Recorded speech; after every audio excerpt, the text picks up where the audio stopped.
Hello friends, ಎಲ್ಲರಿಗೆ ನಮಸ್ಕಾರ. Kannada life ಸ್ಟೋರಿನಿಂದ ಪ್ರತಿಯೊಬ್ಬರಿಗೆ ತುಂಬ ಧನ್ಯವಾದಗಳು.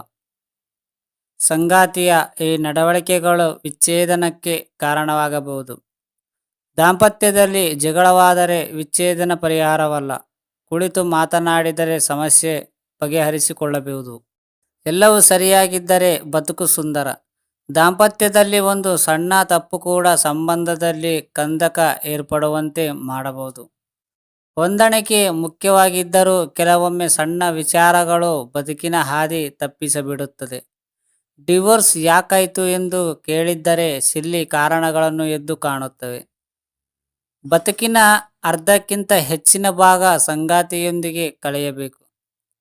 ಯಾರು ಕೂಡ ಸರ್ವಜ್ಞಾನಿರಾಗಿರಲು ಸಾಧ್ಯವಿಲ್ಲ. ಹೀಗಾಗಿ ತಪ್ಪುಗಳನ್ನು ಅನುಸರಿಸಿಕೊಂಡು ಸಲಹೆಗಳನ್ನು ಪಾಲಿಸಿಕೊಂಡು ಬದುಕಿದರೆ ದಾಂಪತ್ಯ ಫಲಸೊಗಸು. ಇತ್ತೀಚಿನ ದಿನಗಳಲ್ಲಿ ಸಣ್ಣ ವಿಚಾರಗಳಿಗೂ ದಾಂಪತ್ಯ ಮುರಿದು ಬೀಳುತ್ತದೆ.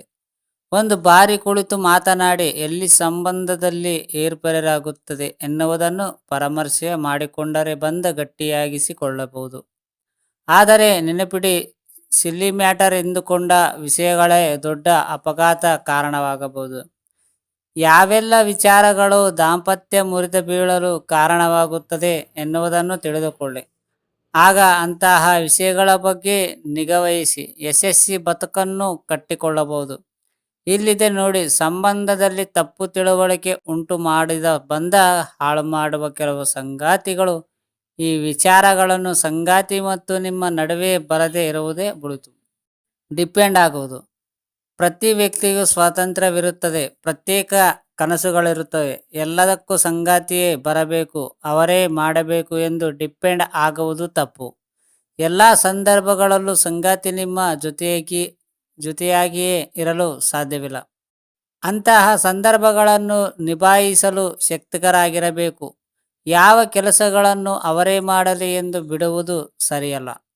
ಮುಖ್ಯವಾಗಿ ಮನೆ ಕೆಲಸಗಳಲ್ಲಿ ಅಡುಗೆ ಯಾರು ಮಾಡಿದರೆ ಏನು, ಖುಷಿಯಿಂದ ತಿಂದರೆ ಅದಕ್ಕಿಂತ ಸಂತೋಷ ಮತ್ತೊಂದಿಲ್ಲ.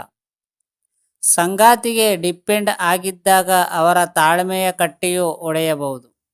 ಹೀಗಾಗಿ ನಿಮ್ಮ ಕೆಲಸಗಳನ್ನು ಆದಷ್ಟು ನೀವೇ ಮುಗಿಸಿಕೊಳ್ಳಿ. ಕಂಟ್ರೋಲ್ ಮಾಡುವುದು.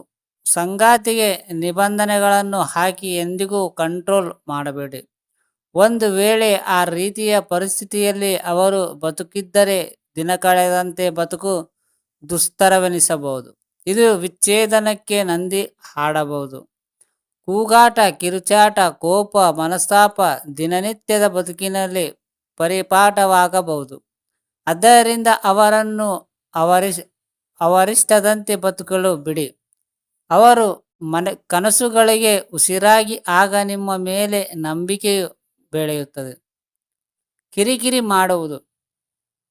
ಎಂತಹ ತಾಳ್ಮೆ ಇರುವ ವ್ಯಕ್ತಿಯಾಗಿದ್ದರೂ ಪದೇ ಪದೇ ಹಿಂಸೆ ನೀಡಿ ಕಿರಿಕಿರಿ ಉಂಟು ಮಾಡುತ್ತಿದ್ದರೆ ಸಂಯಮವನ್ನು ಕಳೆದುಕೊಳ್ಳುತ್ತಾನೆ. ಇದು ನಿಮ್ಮ ಸಂಗಾತಿಯ ವಿಷಯದಲ್ಲಿಯೂ ಅಷ್ಟೇ. ಪದೇ ಪದೇ ಒಂದೇ ವಿಷಯವನ್ನು ಕೇಳಿ ಕಿರಿಕಿರಿ ಉಂಟು ಮಾಡಬೇಡಿ. ಇದರಿಂದ ಅವರಿಗೆ ಸಂಬಂಧ ಬೇಸತ್ತು ಹೋಗಬಹುದು. ಹಾಗಾದರೆ ಒಟ್ಟಿಗೆ ಬಾಳುವ ಯಾವ ಅಭಿಲಾಷೆಯೂ ಅವರಲ್ಲಿ ಉಳಿಯುವುದಿಲ್ಲ. ಕಿರಿಕಿರಿಗಳು ಮಾನಸಿಕ ನೆಮ್ಮದಿಯನ್ನು ಹಾಳು ಮಾಡುತ್ತದೆ. ಇಂತಹ ಗುಣ ಸಂಬಂಧವನ್ನು ಹಾಳು ಮಾಡುತ್ತಿದೆ ಎನ್ನುವುದನ್ನು ತೋರಿಸುತ್ತದೆ. ಬೆದರಿಕೆ ಹಾಕುವುದು. ಅಂದುಕೊಂಡಿದ್ದನ್ನು ಮಾಡಲಿಲ್ಲ ಎನ್ನುವ ಕಾರಣಕ್ಕೂ ಹೇಳಿದನ್ನು ಕೇಳಲಿಲ್ಲ ಎನ್ನುವುದಕ್ಕೆ ಸಂಗಾತಿಗೆ ಬೆದರಿಕೆ ಹಾಕುವುದು ಸರಿಯಲ್ಲ. ಹಾಗೆ ಮಾಡಿದರೆ ಸಂಬಂಧ ಉಳಿಯುವ ಯಾವ ಅಂಶಗಳನ್ನು ಇಬ್ಬರ ನಡುವೆ ಇರದು. ಹೀಗಾಗಿ ಸಂವಹನವನ್ನು ಉತ್ತಮವಾಗಿರಲಿ. ಆಗ ಒಂದಷ್ಟು ಸಮಸ್ಯೆಗಳು ಬಗೆಹರಿಸುತ್ತದೆ. ಪದೇ ಪದೇ ಬೆದರಿಕೆ ಹಾಕುವುದರಿಂದ ಸಂಗಾತಿ ಮಾನಸಿಕವಾಗಿ ವಿಚಲಿತರಾಗಬಹುದು. ಇದರಿಂದ ನಿಮ್ಮ ಮೇಲೆ ಪ್ರೀತಿಯು ಬದಲಿಗೆ ಭಯ ಹುಟ್ಟುಕಬಹುದು. ಹಾಗಾಗಿ ಆಸಕ್ತಿ ಕಳೆದುಕೊಳ್ಳಬಹುದು. ಬೆದರಿಕೆ ಹಾಕುವುದರಿಂದ ಸಂಬಂಧಗಳನ್ನು ಸರಿದೂಗಿಸುವುದು ಅಸಾಧ್ಯವಾಗಿದೆ. ಮಾಜಿ ಪ್ರೀತಿಯೆಡೆಗೆ ಮೋಹ. ಮಾಜಿ ಎನ್ನುವುದರೆ ಮುಗಿದ ಅಧ್ಯಾಯ. ಹೀಗಿದ್ದಾಗ ಅದರಗಡೆಗೆ ಗಮನವಾಗಲಿ. ಮತ್ತೆ ಸಂಬಂಧ ಇಟ್ಟುಕೊಳ್ಳುವುದಾಗಲಿ ಸರಿಯಲ್ಲ. ಆಗ ವರ್ತಮಾನದ ಸಂಬಂಧಕ್ಕೆ ಅಂತ್ಯ ಹಾಡುವ ಸ್ಥಿತಿ ಎದುರಾಗಬಹುದು. ಇಬ್ಬರ ನಡುವೆ ಮುಚ್ಚಮರೆ ಬೇಡ.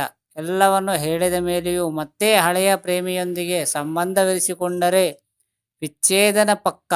ಹೀಗಾಗಿ ಅಂತಹ ದುಸ್ಸಾಹಸಗಳಿಗೆ ಕೈ ಕೊಡಬೇಡಿ. ವಾಸ್ತವಂತೆಯಲ್ಲಿ ಬದುಕವನ್ನು ಕಲಿಯಿರಿ. ಆಗ ಬದುಕು ಇನ್ನಷ್ಟು ಖುಷಿ ನೀಡಲಿದೆ. ಫ್ರೆಂಡ್ಸ್, ಅರ್ಥ ಆಯ್ತಾ? ಈ ಸ್ಟೋರಿ ಕೇಳಿದ ಪ್ರತಿಯೊಬ್ಬರಿಗೆ ತುಂಬ ಧನ್ಯವಾದಗಳು. Thank you so much universe.